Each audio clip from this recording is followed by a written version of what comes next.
안녕하세요.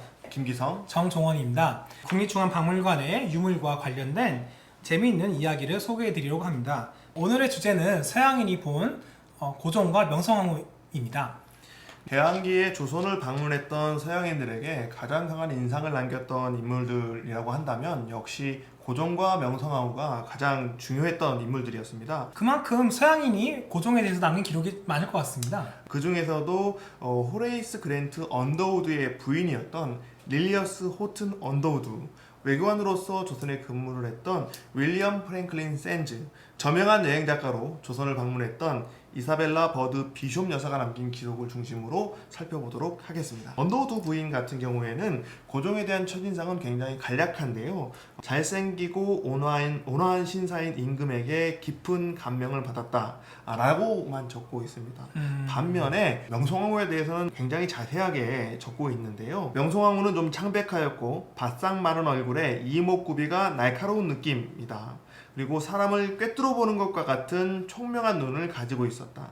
아름답다는 인상은 아니었지만 힘과 지성 그리고 강한 개성이 느껴졌다라고 하고 있습니다. 이러한 인상은 이사벨라 버드 비숍 여사의 기록에서도 비슷하게 나오는데요.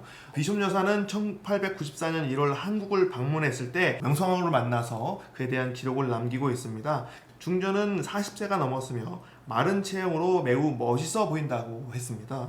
검은 머리는 윤기가 흐르고 얼굴은 창백하며 눈은 냉철하고 예리에 반짝이는 지성미를 가지고 있었다. 또한 그 명성황후의 우아하고 매력적인 예의범절과 사력을 펴는 호의, 명랑함과 예리함 그리고 놀랄만한 화술에 깊은 인상을 받았다라고 기록하고 있습니다. 비숍 여사가 한국을 방문했던 때가 1894년으로 알고 있는데 한국의 역사에서 굉장히 중요한 시기지 않습니까? 아무래도 갑오개혁에 연이어서 또 을미사변이 발생하니까요. 갑오개혁 당시에 고종은 상당히 위축된 생활을 하고 있었는데 거기에 을미사변으로 명성황후가 살해당하면서 굉장히 충격을 받고 신변의 위협을 많이 느끼고 그에 따라서 자신이 먹을 음식까지도 굉장히 가려 먹었는데요.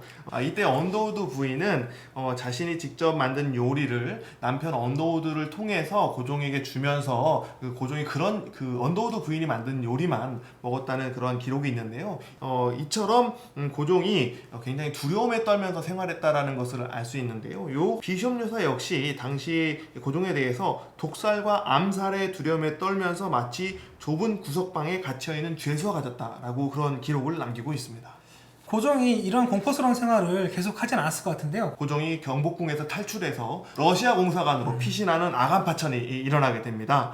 이 소식을 들었던 언더우드 부인은 이 상황에 대해서 굉장히 긍정적으로 묘사를 하고 있어요. 지금까지 넉 달 동안 적의 소나기에 꼼짝 못하고 잡혀있던 임금이 갑자기 러시아 공사관으로 멋지게 피신했다. 임금은 러시아 공사관에서 1년 동안 머물렀는데 거기서 정중한 대접을 받았다. 러시아의 이익을 위한 어떠한 강요나 압력을 받지 않고 가장 완벽한 자유를 누렸다라고 표현하고 있습니다. 그렇지만 아무런 대가도 없이 이런 호의를 베풀지는 않았을 것 같은데요. 실제로 이제 언더우드 부인의 이런 긍정적인 묘사와는 반대로 아간파천 기간 동안 러시아를 비롯한 서구 열강에 많은 이권들이 넘어가게 됩니다. 대한제국 선포한 이후에 이제 고종 옆에서 근거리에서 관찰했던 서양인으로는 윌리엄 프랭클린 샌즈가 아무래도 중요한 인물인 것 같습니다. 국내부 고문이었던 샌즈는 대한제국 시기 고종에 대한 기록을 다음과 같이 남기고 있는데요. 고종은 흰 얼굴에 키가 작고 태도에 신경을 많이 쓰는 소심한 사람이었다. 자신은 친절하고 상냥한 고종을 좋아했지만 고종은 감정을 조절하지 못했고 점점 바뀌어가는 자신의 상황에 대해서 굉장히 적응하기 어려웠다. 또한 고종은 점잖고 진지하게 자신의 계획에 대해서 알려고 했지만 불행히도 고종은 자신의 계획을 이해하기가 어려운 사람이었다. 나란 일이 고종을 지겹게 만들었으며 잦은 하품을 하면서 이것을 손으로 가릴 때마다 부끄러워했다. 그것에 대해서 정중하게 사과했다는 기록이 있습니다. 서양인들이 본 고종과 명성황후에 대해서 어떻게 평가할 수 있을까요? 대체로 서양인들은 고종에 대해서는 친절하지만 유약한 왕이었고 명성황후에 대해서는 명석하고 총명하고 하지만 비극적인 운명을 가진 여인이었다라고 하고 있습니다.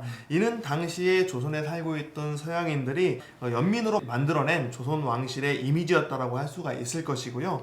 조선에 대한 이러한 이미지는 이후 그들이 저술한 책을 통해서 서양 각국에 전해지면서 서양에서 조선을 바라보는 일반적인 인식의 패턴으로 굳어지게 되었다라고 할 수가 있을 것입니다.